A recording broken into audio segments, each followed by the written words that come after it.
ഇന്റർവ്യൂവിന് ചെല്ലുമ്പോൾ എന്തൊക്കെയാണ് ഇമ്പ്രൂവ് ചെയ്യേണ്ടത്? എന്താണ് ശിവഗിരി തീർത്ഥാടനം അദ്ദേഹത്തിന്റെ ഐഡിയ ആണോ അതോ പിന്നാലെ SNDP തുടങ്ങിയ ഒരു പദ്ധതിയാണോ? അഗ്രികൾച്ചർ യൂണിവേഴ്സിറ്റി ചെന്നാൽ ഇവിടുത്തെ കൃഷിക്കാരേക്കാൾ കൂടുതൽ സ്റ്റാഫ് ഉണ്ട് അവിടെ നിന്ന്. നെഗറ്റീവ് ആറ്റിറ്റ്യൂഡായിട്ട് എന്ത് ചെയ്യും?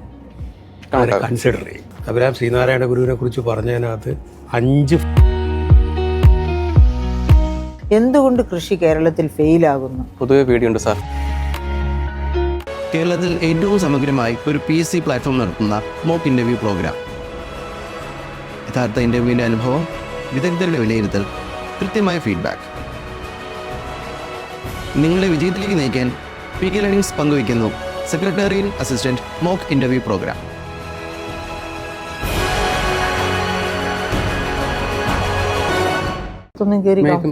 Come please. Good evening, madam. Good evening. Take your seat, Abhiram. An introduction, yourself. Myself, Abhiram A.S. I'm coming from Chamberandi in Trivandrum district. I completed my graduation in BSc Honours Agriculture from Professor Jayashankar, Telangana State Agriculture University, Hyderabad. I got passed out in 2020. Following, I joined in High Court Assistant. For 2 years, I worked in High Court. Subsequently, I got advised in university. Currently, I am working in APJ Abdul Kalam Technological University. And my family consists of my father, mother, sister, and my wife. Yeah. No child. No. So far. Okay. I got married in April 2025. 25. Okay. She's A teacher, I think. She's a teacher.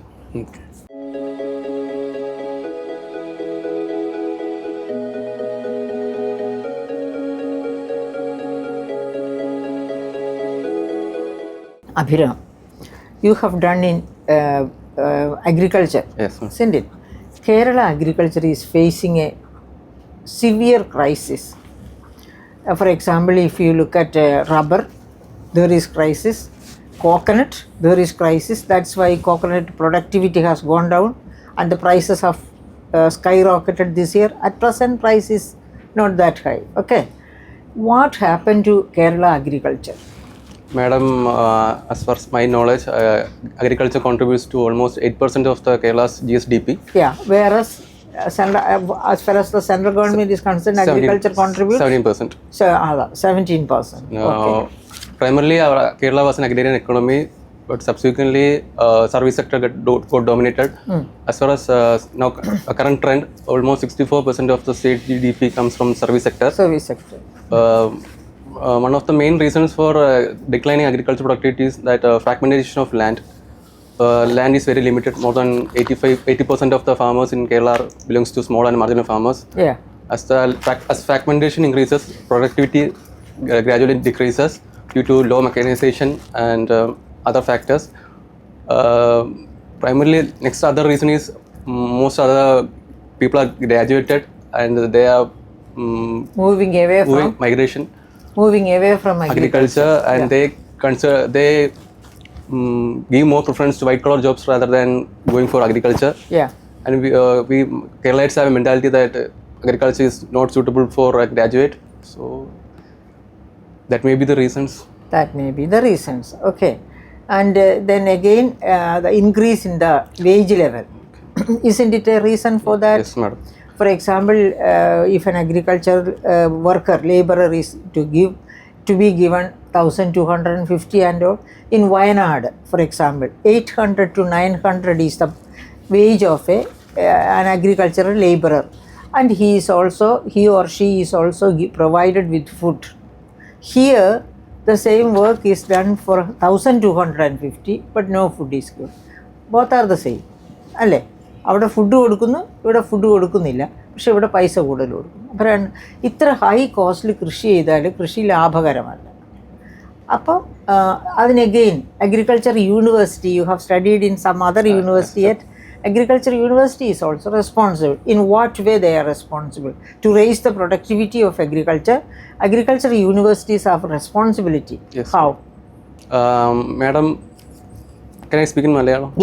മലയാളത്തിൽ സംസാരിച്ച ഒരു കുഴപ്പമില്ല. നമ്മുടെ productivity വളരെ കൂടുതലാക്കാൻ വേണ്ടി കുറച്ച് ലാൻഡിൽ നിന്ന് maximum yield develop. അതിന് agriculture university should be the centre for research. നല്ല ഹൈ ഈൽഡിങ് വെറൈറ്റീസ് ഹൈബ്രിഡ്സ് ഒക്കെ ഡെവലപ്പ് ചെയ്യണം. കറന്റ് ഇന്ത്യയിലെ റൈസിന്റെ പ്രൊഡക്ടിവിറ്റി 2 tons per hectare ആണ്. പക്ഷേ China, Israel, we can take the example of Israel. Israel എന്ന് പറഞ്ഞാൽ വളരെ വാട്ടർ ഡെഫിഷ്യൻ്റ് ആയിട്ടുള്ള ഒരു കൺട്രിയാണ്, സലൈൻ വാട്ടർ ഒക്കെ ഉള്ള കൺട്രിയാണ്. But they are using advance technology to convert saline water to fresh water that will facilitate agriculture production. അതുപോലെ നമ്മളും അപ്പോൾ എത്രയാ പ്രൊഡക്ടിവിറ്റി അവിടെ 5 tons per hectare കിട്ടാറുണ്ട്. ഇവിടെയാണ് 1800 to 200 tons. ഓക്കെ. അപ്പോൾ യു നോ ദ റീസൺ. പിന്നെ യൂസ് ഓഫ് ഫെർട്ടിലൈസേഴ്സ് വേണ്ടതുപോലെ ഇല്ല. അതുപോലെ തന്നെ ഹൈ ഇങ്ങനെ നമ്മുടെ പ്രശ്നം എന്ന് വെച്ചാൽ കൂടുതൽ എല്ലാം ഉപയോഗിക്കുന്നുണ്ട്. We move on to precision agriculture. എല്ലാം optimum amount of fertiliser, irrigation, water എല്ലാം ഒപ്റ്റിമമായിട്ട് ഉപയോഗിക്കണം. ഇപ്പോൾ അതിവിടെ ഇല്ല. അത് കൊടുക്കേണ്ടത് ആരാണ്? അഗ്രികൾച്ചർ യൂണിവേഴ്സിറ്റീസ് ആണ്. അത്ര പണ്ട് കൊടുത്തിരുന്നു നമ്മുടെ ഗ്രീൻ റെവല്യൂഷൻ ടെക്നോളജി. ഇപ്പോൾ അതില്ല. ഇപ്പോൾ പിന്നെ ഇവരിൽ ഒരാൾ പറയുമായിരുന്നു അഗ്രികൾച്ചർ യൂണിവേഴ്സിറ്റി ചെന്നാൽ ഇവിടുത്തെ കൃഷിക്കാരേക്കാൾ കൂടുതൽ സ്റ്റാഫ് ഉണ്ട് അവിടെ നിന്ന്. ശമ്പളവും സൗകര്യങ്ങളും ഒക്കെ കിട്ടുന്നുണ്ട്. Yet performance is very poor. കാരണം അവർക്ക് സർവീസ് അല്ല ഉള്ളത്, അവരുടെ സ്വന്തം സർവീസാണ്. We should develop agriculture extension. അതായത് ഫാമേഴ്സും ഇന്നില്ല. ഇന്ന് വളരെ അപൂർവമായിട്ട് ഈ എക്സ്റ്റൻഷൻ ഓഫീസേഴ്സ് പാടത്ത് ചെന്ന് പ്രശ്നങ്ങൾ കണ്ട് ഇന്നത് ചെയ്യണം എന്നൊക്കെ പറയുന്നു. അപ്പോൾ ഇതൊക്കെ നിങ്ങൾ ഹൈലൈറ്റ് ചെയ്യണം കേട്ടോ. ഈ അഗ്രികൾച്ചർ യൂണിവേഴ്സിറ്റി പഠിച്ചു വന്നവർ എന്തുകൊണ്ട് കൃഷി കേരളത്തിൽ ഫെയിലാകുന്നു എന്നുള്ളത് പഠിച്ച് പറയണം. അങ്ങനെ പറയുമ്പോൾ അതൊക്കെ മീഡിയ വഴിയെ, അതുപോലെ നിങ്ങൾക്കൊക്കെ വീഡിയോസ് ചെയ്യാം. അത്തരം വീഡിയോസൊക്കെ കർഷകരൊക്കെ നല്ല താല്പര്യത്തോടെ കാണും. അങ്ങനെയൊക്കെ നമുക്ക് ഇമ്പ്രൂവ് ചെയ്യാം. ഓക്കെ. റാവേ എന്ന് പറഞ്ഞൊരു പ്രോഗ്രാമില്ലേ? ഉണ്ട്. എന്തോ അത് വെച്ചാൽ ഒരു 6 മാസം ഒരു ലോക്കൽ ഫാമേഴ്സിൻ്റെ കൂടെ താമസിച്ച് അവിടുത്തെ അഗ്രികൾച്ചർ പ്രാക്ടീസൊക്കെ പഠിച്ച് ഒരു റിപ്പോർട്ട് തയ്യാറാക്കി യൂണിവേഴ്സിറ്റിക്ക് സബ്മിറ്റ് ചെയ്യണം. വില്ലേജ് സ്റ്റേ പ്രോഗ്രാം എന്ന് പറയുന്നത് അതെ വില്ലേജ് സ്റ്റേ പ്രോഗ്രാമാണ്. അവിടെ പോകുമ്പോൾ നിങ്ങൾക്കൊരു പബ്ലിക് സ്പീക്കിങ്ങിനും കമ്മ്യൂണിക്കേഷൻ സ്കില്ലിനൊക്കെ ഒരു ട്രെയിനിങ് തരാറുണ്ടല്ലോ? അങ്ങനെ ലാംഗ്വേജ് ബാരിയർ ആയതുകൊണ്ട് ഞങ്ങൾക്ക് ഒരു ട്രെയിനിങ് കിട്ടാറില്ലായിരുന്നു. പുറത്താണ് പഠിച്ചത്. അവിടെ തെലുങ്കായിരുന്നു അവിടെ പറ്റുന്നത്. പക്ഷേ അഭിരാമിന് എന്തുകൊണ്ട് പബ്ലിക് സ്പീക്കിംഗ് പേടിയുണ്ടോ? പൊതുവെ പേടിയുണ്ട് സാർ. ഇപ്പം സംസാരിക്കുമ്പോൾ പേടി ഫീൽ ചെയ്യുന്നില്ല. പക്ഷേ ഇത് 3 പേരായതുകൊണ്ടായിരിക്കും. പക്ഷെ ഒരു മാസ് ഗാദറിങ് ഫേസ് ചെയ്യുമ്പോൾ എനിക്ക് ഒരു എന്താ ഹെസിറ്റേഷനൊക്കെ ഫീൽ ചെയ്യാറുണ്ട്. എന്തൊക്കെ ഫീൽ ചെയ്യും? പാനിക്, കണ്ണിലിരുട്ട് കയറുന്നതാണ്. അങ്ങനെയല്ല, പാനിക്കാവും. ഒരു കണ്ടിന്യൂറ്റി കിട്ടത്തില്ല. പറയുന്നത് എന്താണെന്ന് എനിക്ക് ചില സമയത്ത് ബ്ലാക്ക് ഔട്ട് ആയി. Very good. അതിനെന്താ പറയുന്നതെന്ന് അറിയാമോ? അറിയില്ല. ഗ്ലോസോഫോബിയ എന്നാണ് പറയുന്നത്. എന്താണ് പറയുന്നത്? ഗ്ലോസോഫോബിയ. അത് ഒരു CBT, കോഗ്നിറ്റീവ് ബിഹേവിയറൽ തെറാപ്പി എന്ന് പറയുന്ന കണക്ക് ഒരു നമ്മൾ വിചാരിച്ചാൽ എന്ത് ചെയ്യാം, you can easily come out of it. നന്നായിട്ട് സംസാരിക്കണമെന്ന് ആഗ്രഹമുണ്ട്. പക്ഷേ ആഗ്രഹം ഉണ്ടെന്നുണ്ടെങ്കിൽ you can come out of it. 100% guarantee from my more than 30 years experience. അത് എഴുതിയിരിക്കുന്നതുകൊണ്ടാണ് ഞാനത് പറഞ്ഞത്. ഒന്നുകൂടെ സ്വയം പരിചയപ്പെടുത്താൻ പറഞ്ഞു കഴിഞ്ഞാലേ നിങ്ങളുടെ സ്കിൽസ്, നിങ്ങളുടെ അച്ചീവ്മെൻറ്റ്സ്, ജീവിതത്തിലുണ്ടായിട്ടുള്ള നേട്ടങ്ങൾ, ഇതെല്ലാം കൂടെ ചേർത്ത് ഒന്നും കൂടെ ഒന്ന് ഈ അക്കാഡമിക് ബാക്ക്ഗ്രൗണ്ട് ഒന്നും എനിക്ക് വേണ്ട, പേഴ്സണൽ ഹിസ്റ്ററിയും വേണ്ട. സ്കിൽ അച്ചീവ്മെൻ്റ് എന്ന് പറയുമ്പോൾ ഗ്രാജുവേഷൻ കഴിഞ്ഞ് 2 കൊല്ലം കഴിഞ്ഞപ്പോൾ ഒരു അത്യാവശ്യം നല്ലൊരു ജോലി കിട്ടി. അവിടെ ഹൈക്കോടതിയിലായിരുന്നു ആദ്യത്തെ ജോലി കിട്ടിയത്. ഹൈക്കോടതി അസിസ്റ്റൻ്റ് ആയിരുന്നു 2022 മുതൽ 2024 വരെ. നാട്ടിൽ വരുന്നുള്ള ഒരു ചിന്ത കൊണ്ട് വീണ്ടും PSC എഴുതി, യൂണിവേഴ്സിറ്റി അസിസ്റ്റൻ്റ് കിട്ടി. നാട്ടിലാണ് വർക്ക് ചെയ്യുന്നത്. വീണ്ടും തൊട്ടടുത്തല്ലേ? 5 കിലോമീറ്റർ ഉള്ളൂ. പിന്നെ സെക്രട്ടേറിയറ്റ് നമുക്ക് പല ഡിപ്പാർട്ട്മെൻറ്റ്, 44 ഡിപ്പാർട്ട്മെൻറ്റിലുള്ള സെക്രട്ടേറിയറ്റ് ഉണ്ട്. അപ്പം വർക്ക് ചെയ്യുമ്പം ഗ്രാജുവൽ പ്രൊമോഷൻ കിട്ടുമ്പോഴും പല ഡിപ്പാർട്ട്മെൻറ്റിൽ വർക്ക് ചെയ്യാനുള്ള ഒരു അവസരം ഉണ്ടാകും. പല നോളജ് ഗെയിൻ ചെയ്യാനുള്ള ഒരു ഓപ്പർച്യൂണിറ്റി ഉണ്ടാകും. അതുകൊണ്ട് നമ്മുടെ ലൈഫ് എന്ന് പറയുന്നത് കണ്ടിന്യൂസ് ലേണിംഗ് പ്രോസസ് ആണല്ലോ. നമ്മളെപ്പോഴും സ്റ്റാഗ്നന്റ് ആവേണ്ട. We should keep on updated. Wonderful. Congratulate you. Kerala KS എഴുതുന്നുണ്ടോ? KS എഴുതിയായിരുന്നു, കിട്ടിയില്ലായിരുന്നു. കഴിഞ്ഞ 2000 ജൂൺ ഫസ്റ്റ് ബാച്ച്. അടുത്ത എഴുതുന്നുണ്ടോ? ഇപ്പോൾ വിളിക്കുന്നുണ്ടല്ലോ ഉടനെ? ഇപ്പോൾ വിളിച്ച സെക്കൻഡ് ബാച്ച് ആയിരുന്നു സാറ്. അതിനകത്ത് എഴുതിയായിരുന്നു. അതിന്റെ റിസൾട്ട് വന്നോ? അത് വന്നു. ഇന്റർവ്യൂ ജനുവരി തുടങ്ങാൻ പോവല്ലേ? Okay. So, what are the areas that Abhiram need improvement? ഇതിൻ്റെ ഇൻ്റർവ്യൂവിന് പോകുമ്പോൾ സ്വയം തോന്നുന്ന കാര്യങ്ങൾ ഏതൊക്കെയാണ്? എനിക്ക് ഇന്ന കാര്യങ്ങൾ എനിക്ക് ഇമ്പ്രൂവ് ആകണം, ഞാൻ ഇമ്പ്രൂവ് ആയാൽ എനിക്ക് അവിടെ നന്നായിട്ട്, because you are a very intelligent candidate. കാരണം ഹൈക്കോടതി അസിസ്റ്റൻ്റ് എക്സാമിനേഷൻ എന്ന് പറയുന്നത് നല്ല ടഫായിട്ടുള്ള എക്സാമാണ്, എനിക്കറിയാം. അതിനുശേഷം യൂണിവേഴ്സിറ്റിയിലെ അതും പാസ്സായി. ഇത് രണ്ടും പാസ്സായ ഒരാൾ, റിട്ടേൺ എക്സാമിനേഷൻസ് പാസ്സായ ഒരാൾ ഒരു മിനിമം എബവ് ലെവലിൽ നിൽക്കുന്ന ഒരാളാണ്. അപ്പോൾ പിന്നെ നമ്മുടെ സെക്രട്ടേറിയറ്റ് റിട്ടേൺ ടെസ്റ്റും പാസ്സായി. അതെ. ഇൻ്റർവ്യൂവിന് ചെല്ലുമ്പോൾ എന്തൊക്കെയാണ് ഇമ്പ്രൂവ് ചെയ്യേണ്ടത്? മെയിനായിട്ട് സംസാരിക്കുന്ന രീതി, കറക്റ്റായിട്ട് ക്വസ്റ്റ്യൻ ഇൻ്റർവ്യൂവർ ചോദിക്കും, കറക്റ്റ് ക്വസ്റ്റ്യൻ ആർട്ടിക്കുലേറ്റ് ചെയ്ത് കറക്റ്റ് മറുപടി പറയാൻ ശ്രമിക്കണം. ഗുഡ്. ബോഡി ലാംഗ്വേജ് ശ്രദ്ധിക്കണം. മാക്സിമം എൻ്റെ സൈഡിൽ നിന്ന് മിസ്റ്റേക്സ് വരാതിരിക്കാൻ വളരെ ശ്രദ്ധിക്കും. ഒപ്പം എന്തും ചെയ്യണം, നമ്മളെ ആദ്യം ഇൻട്രൊഡ്യൂസ് ചെയ്യുമ്പം നല്ല പ്രൗഡായിട്ട് ഇൻട്രൊഡ്യൂസ് ചെയ്യണം, നമ്മുടെ അച്ചീവ്മെൻറ്റ്സ് ഒക്കെ പറഞ്ഞ്. അങ്ങനെ പറഞ്ഞായിരുന്നോ? ഇല്ല സാർ, പറഞ്ഞില്ല. അപ്പോൾ അതൊരു വലിയ ചേഞ്ചാണ് നമ്മൾ വരുത്താൻ പോകുന്നത്. അപ്പോൾ കുറച്ചും കൂടെ നമ്മുടെ എന്ത് കൂടും? കോൺഫിഡൻസ് ലെവൽ കൂടും. അപ്പോൾ ആ ഉയർന്ന കോൺഫിഡൻസ് ലെവലോടുകൂടി വേണം ഇനി സാറിൻ്റെ ചോദ്യങ്ങൾക്ക് ഉത്തരം പറയാൻ. ഓക്കെ.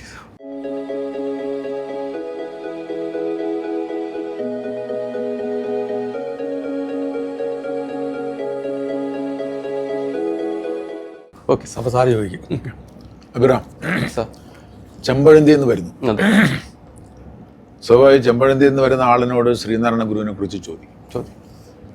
കേരളത്തെ രൂപപ്പെടുത്തുന്നതിൽ ശ്രീനാരായണ ഗുരുവിൻ്റെ സംഭാവനകൾ എന്താണെന്ന് പറയാം. നമ്മുടെ കേരളത്തിൽ 1800-ലും 1900-ലൊക്കെ നല്ലപോലെ ജാതി കാസ്റ്റ് ഇനിക്വാളിറ്റീസ് ഒക്കെ ഇഷ്ടംമാതിരി ഉണ്ടായിരുന്നു. ആ സമയത്തൊക്കെ ശ്രീനാരായണ ഗുരു ജാതി കാസ്റ്റ് ഇനിക്വാളിറ്റിക്കെതിരെ പോരാടിയ ഒരു വ്യക്തിയായിരുന്നു. ഒരു ജാതി ഒരു മതം ഒരു ദൈവ മനുഷ്യൻ എന്ന് പറഞ്ഞ വ്യക്തിയാണ് അദ്ദേഹം. ഒരു ഫിലോസഫറായിരുന്നു. ധാരാളം ബുക്സ് എഴുതിയിട്ടുണ്ട് ഇതിനെക്കുറിച്ച്. ജാതി മീമാംസ, ദർശനമാല തുടങ്ങിയ പുസ്തകങ്ങൾ എഴുതിയിട്ടുണ്ട്. എഡ്യൂക്കേഷനെ കുറിച്ച് ആളുകൾ ഒരു അവയർനെസ് ക്രിയേറ്റ് ചെയ്യാൻ ശ്രീനാരായണ ഗുരു ശ്രമിച്ചിട്ടുണ്ട്. വിദ്യ കൊണ്ട് പ്രബുദ്ധരാകുക എന്ന് പുള്ളി പറഞ്ഞിട്ടുണ്ട്. അതേപോലെ സംഘടിച്ചു ശക്തരാകുക എന്ന് പുള്ളി പറഞ്ഞിട്ടുണ്ട്. ഒരു ഓർഗനൈസേഷൻ ലെവലിൽ പുള്ളി ഒരു ലോ കാസ്റ്റ് പുള്ളി എന്ന വാക്ക് ഉപയോഗിക്കരുത് ഇൻ്റർവ്യൂവിന്, സംസാരിക്കുമ്പോഴും ഉപയോഗിക്കരുത്.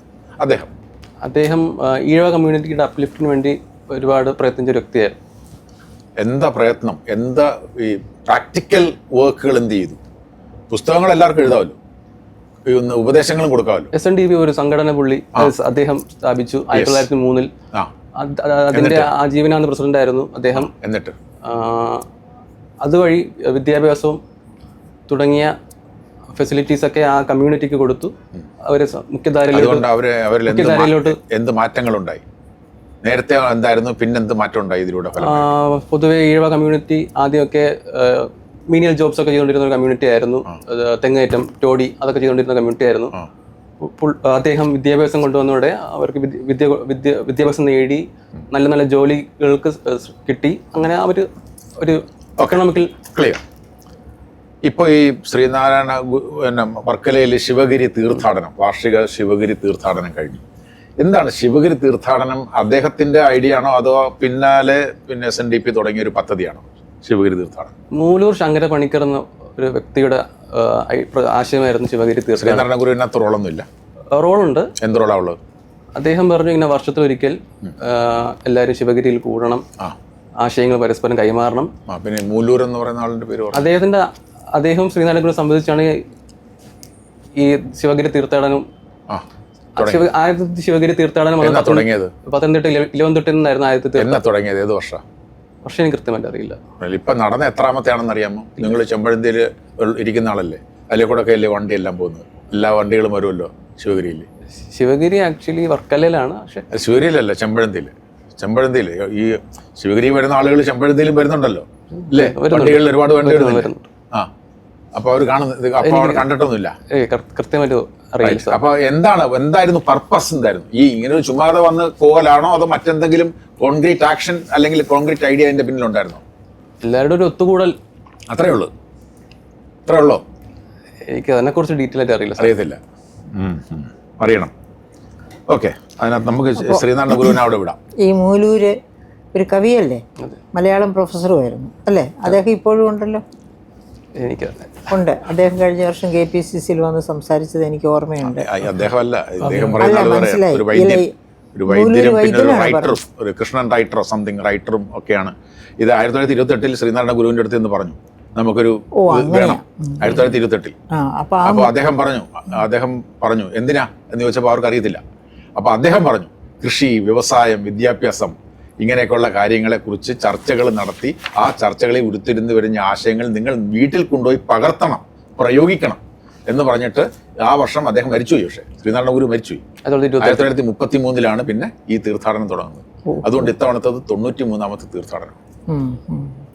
ഓക്കെ, അപ്പൊ ഈ മുരളീധർ സാറിനെ എനിക്കറിയാം, പക്ഷെ അദ്ദേഹം നല്ലൊരു കവിയാണ്. Okay, leave it. അപ്പോൾ നമുക്ക് ഞാൻ ശ്രീനാരായണ ഗുരുവിനെ ഉപേക്ഷിച്ചിട്ട് കൃഷിയിലേക്ക് വരാം. കേന്ദ്ര കൃഷിമന്ത്രിയുടെ പേരെന്തോ? ഗിരിരാജ് സിംഗ് ചൗഹാൻ. ശിവരാജ് സിംഗ് ചൗഹാൻ. അദ്ദേഹം നേരത്തെ എന്തെങ്കിലും പദവി ഇരുന്ന ആളാണോ? ആഭ്യന്തരമന്ത്രിയായിരുന്നു. മധ്യപ്രദേശ് മുഖ്യമന്ത്രി, ആഭ്യന്തരമന്ത്രിയല്ല. ഓക്കെ, എന്താണ് നിങ്ങളിപ്പോൾ ബ്യൂറോക്രസിയുടെ ഭാഗമാണ് എന്ന് പറയുന്നത്? ബ്യൂറോക്രസി എന്ന് പറഞ്ഞാൽ എന്താണ് അതിൻ്റെ സവിശേഷതകൾ, എന്താണ് അതിൻ്റെ ഘടകങ്ങൾ? ഒരു പ്രോപ്പർ ഹൈറാർക്കി ഉണ്ടായിരിക്കും ബ്യൂറോക്രസിയിൽ. ഒരു പ്രോപ്പർ ഒരു വർക്ക് ഫ്ലോ ഉണ്ടായിരിക്കും. അസിസ്റ്റന്റ് മുതൽ ജോയിന്റ് സെക്രട്ടറി വരെയുള്ള ഒരു വർക്ക് ഫ്ലോ. ഹൈറാർക്കി റിജിഡ് ആയിരിക്കും, ഫ്ലെക്സിബിൾ ആയിരിക്കും. റിജിഡ് ആയിരിക്കും. ഗവൺമെന്റും പബ്ലിക്കും തമ്മിലുള്ള ലിങ്കാണ് ബ്യൂറോക്രസി. It's A system. എന്താണ് ഒരു ഗവൺമെന്റ് എന്ന് പറഞ്ഞാൽ? ജനങ്ങളാൽ തിരഞ്ഞെടുക്കപ്പെട്ട ഒരു ഭരണ സംവിധാനമാണ് ഗവൺമെന്റ്. ജനങ്ങൾ തിരഞ്ഞെടുക്കാത്ത ഭരണ സംവിധാനത്തെ ഗവൺമെന്റ് എന്ന് പറയത്തില്ലേ? അങ്ങനെ അല്ല, ഗവൺമെന്റ് എന്ന് പറയുമ്പോൾ പൊതുവെ ഇന്ത്യയുടെ കോണ്ടക്സ്റ്റിൽ പറയുമ്പോൾ ജനങ്ങളാൽ ലോകത്ത് എല്ലാം ഗവൺമെന്റ് ഉണ്ടല്ലോ, എല്ലാ രാജ്യങ്ങളിലും ഗവൺമെന്റ് ഇല്ലേ? ഉണ്ട്. അവിടെ ജനങ്ങൾ തിരഞ്ഞെടുക്കാത്തതിനെ ഗവൺമെന്റ് എന്ന് പറയത്തില്ലേ? പറയും സാർ, പക്ഷേ ജനങ്ങളെ സേവിക്കുന്ന ഒരു സിസ്റ്റമാണ് ഗവൺമെന്റ് എന്ന് പറഞ്ഞാൽ ജനങ്ങൾ തിരഞ്ഞെടുക്കണമെന്നല്ല, ആദ്യത്തെ തിരുത്തല്ലേ? റൈറ്റ്. Okay, last question. ഈ വയോമിത്രം എന്നൊരു പരിപാടിയുണ്ട് സർക്കാരിൻ്റെ, എന്താണ്? എൽഡർലി പോപ്പുലേഷനെ അവരുടെ സർവീസിനെ കാറ്റർ ചെയ്യാനുള്ള ഒരു പ്രോഗ്രാമാണ് വയോമിത്രം. 60 വയസ്സിന് മുകളിലുള്ള സിറ്റിസൺസിനെ, സീനിയർ സിറ്റിസൺസിൻ്റെ ഒരു സ്കീമാണ് കേരള ഗവൺമെന്റ് നടപ്പിലാക്കുന്ന ഒരു സ്കീമാണ് വയോമിത്രം. ഓക്കെ, നിങ്ങൾ ഇപ്പോൾ ഈ യൂണിവേഴ്സിറ്റി അസിസ്റ്റന്റ് ആയിട്ടിരുന്നു, പിന്നെ നിങ്ങൾ ഹൈക്കോടതി അസിസ്റ്റന്റ് ആയിട്ട്, അത് ഈ സെക്രട്ടറി അസിസ്റ്റന്റ് പോലൊരു പോസ്റ്റ് അല്ലേ അത്? വേറെയാണോ? അല്ല, ഒരേ പോസ്റ്റാ സാർ, ഒരേ ബേസിക് പേ ഉള്ള ഒരു. പിന്നെന്താ നിങ്ങൾ അത് സെക്രട്ടറി അവിടുത്തെ അസിസ്റ്റന്റ് ആയിട്ട് ഇരുന്നു, പിന്നെ നിങ്ങൾ യൂണിവേഴ്സിറ്റി പോയി? അങ്ങനെയാണെങ്കിൽ എന്തിനാ നിങ്ങൾ അവിടെ നിന്ന് അങ്ങനെ പോയത്? ഞാൻ വർക്ക് ചെയ്ത ഹൈക്കോടതി എറണാകുളത്താണ്. അതെ, പിന്നെ വീടിന്റെ പ്രോക്സിമിറ്റി നോക്കിയാൽ ഈ രണ്ടാമത്തെ ജോലി നോക്കി ട്രാൻസ്ഫർ ചെയ്ത് വന്നു? ട്രാൻസ്ഫർ ഇല്ല, ഹൈക്കോടതി ട്രാൻസ്ഫർ ഇല്ല. 60 വയസ്സ് വരെ ഹൈക്കോടതിയിൽ നിൽക്കേണ്ടി. Okay, thanks. ഇപ്പോൾ കൂടുതലായിട്ടൊന്നും പറയാനില്ല. അവിടുന്ന് പിന്നെ ഇതൊക്കെ പൊക്കി കാണിച്ചു സമയം തീർന്നു എന്നും പറഞ്ഞ് എനിക്കാവ് ഈ കാർഷിക മേഖലയിൽ പഠിച്ചു, അതിനെപ്പറ്റി ഏകദേശം നല്ല ധാരണയുണ്ട്. അതുകൊണ്ട് പക്ഷേ അതിനെ കൊണ്ട് ധാരണയുണ്ടെന്ന് പറഞ്ഞാലും ബജറ്റ് അങ്ങനെയുള്ള കാര്യങ്ങളൊക്കെ ഇപ്പോൾ സെക്രട്ടേറിയറ്റിലേക്ക് വരുമ്പോഴേക്കും ഭരണ സംവിധാനവുമായിട്ട് ബന്ധപ്പെടാനുള്ളതാണ്. പോളിസി മേക്കിങ്ങിൽ, പിന്നെ അതിൻ്റെ ഇംപ്ലിമെൻറ്റേഷനിൽ ഒക്കെ നല്ല ഉണക്ക് ചുക്കാൻ പിടിക്കേണ്ടതാണ്. അതിനനുസരിച്ച് നന്നായി പഠിക്കുക കേട്ടോ. കേന്ദ്ര ബജറ്റ് വരുന്നു, സംസ്ഥാന ബജറ്റ് വരുന്നു, അപ്പോൾ അതിനകത്തു നിന്നൊക്കെ എന്തൊക്കെയാണ് നമ്മൾ നോക്കേണ്ടതെന്നൊക്കെ നോക്കിയിരിക്കുക. ഇൻ്റർവ്യൂ നന്നായി ചെയ്യുക. Okay, thank U. അഭിരാം ഒരു ചെമ്പഴത്തിക്കാരനാണ്. അഭിരാം ശ്രീനാരായണ ഗുരുവിനെ കുറിച്ച് പറഞ്ഞതിനകത്ത് 5 ഫാക്ച്വൽ എററുണ്ട്. 1ഉം 2ഉം അല്ല. നമ്പർ 1, ശ്രീനാരായണ ഗുരു അല്ല SNDPO ഉണ്ടാക്കിയത്. SNDPO ഉണ്ടാക്കിയ ഡോക്ടർ പൽപ്പുവാണ്. ഒരിക്കലും പറയരുത് ശ്രീനാരായണ ഗുരുവാണ് SNDPO ഉണ്ടാക്കിയത്. 1ാമത്തെ തെറ്റ്. 2ാമത്തെ തെറ്റ്, മൂലൂർ ശങ്കരപ്പണിക്കർ അങ്ങനെ ഒരാളേ ഇല്ല. ഞാൻ വായിച്ചിട്ടുണ്ടായിരുന്നു സാറേ. ഇല്ല, അങ്ങനെ ഒരാളും അല്ല തുടങ്ങിയത്. 11 നിന്നല്ല അത് സ്റ്റാർട്ട് ചെയ്ത്, 3 സ്ഥലത്തു നിന്നായിട്ടാണ് സ്റ്റാർട്ട് ചെയ്തത്. നാഗമ്പടം ക്ഷേത്രത്തിൽ നിന്നാണ് ഫസ്റ്റ് യാത്ര ആരംഭിക്കുന്നത്. 11 നിന്നാണ് എൻ്റെ കൊടിമരം വരുന്നത്. കേരളത്തിൻ്റെ 3-4 സ്ഥലങ്ങളിൽ നിന്നാണ് ആദ്യത്തെ ശിവഗിരി തീർത്ഥാടന യാത്ര ആരംഭിക്കുന്നത്. 11 മാത്രമായിട്ട് അല്ല. 4 തിരുവനന്തപുരത്തെ വെച്ചുമല്ല ചർച്ച ചെയ്യുന്നത്, സാറ് പറഞ്ഞ പോലെ നാഗമ്പടത്ത് വെച്ചാണ് ചർച്ച ചെയ്യുന്നത്.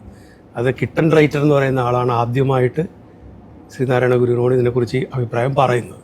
പിന്നെ വൈദ്യർ എന്ന് പറഞ്ഞ ഒരാളുണ്ട്. ഒരു 5 പേര് ചേർന്നിട്ടാണ്, ആദ്യ ഭാഗം അദ്ദേഹത്തിന്റെ ആദ്യത്തെ 5 പേര് നടക്കുന്ന ഒരു ടീം ചെന്നിട്ടാണ് ഇത് എന്തുകൊണ്ടാണ് ഇത് എക്സ്പ്ലെയിൻ ചെയ്ത് പറയുന്നതെന്ന് അറിയാമോ? You belongs to the birth place of Sreenarayana Guru. Okay sir. അവിടുന്ന് ഒരു BSc അഗ്രികൾച്ചർ പാസ്സായ ഒരാൾ നിങ്ങളുടെ നാട്ടിൽ ജനിച്ച കേരളത്തിലെ ഏറ്റവും വലിയൊരു സാമൂഹിക പരിഷ്കർത്താവിനെ കുറിച്ച് ബേസിക്കായിട്ട് എന്ത് ചെയ്തിരിക്കണം? പഠിച്ചിരിക്കണം. അത് അറിഞ്ഞുകൂടാ. എത്രാമത്തെ ശിവഗിരി തീർത്ഥാടനമാണ് നടന്നതെന്ന് പോലും അറിഞ്ഞുകൂടാ എന്നൊരു ഇന്റർവ്യൂ ബോർഡിന് മുമ്പിൽ പറഞ്ഞാൽ that will be the only reason you can be neglected or rejected.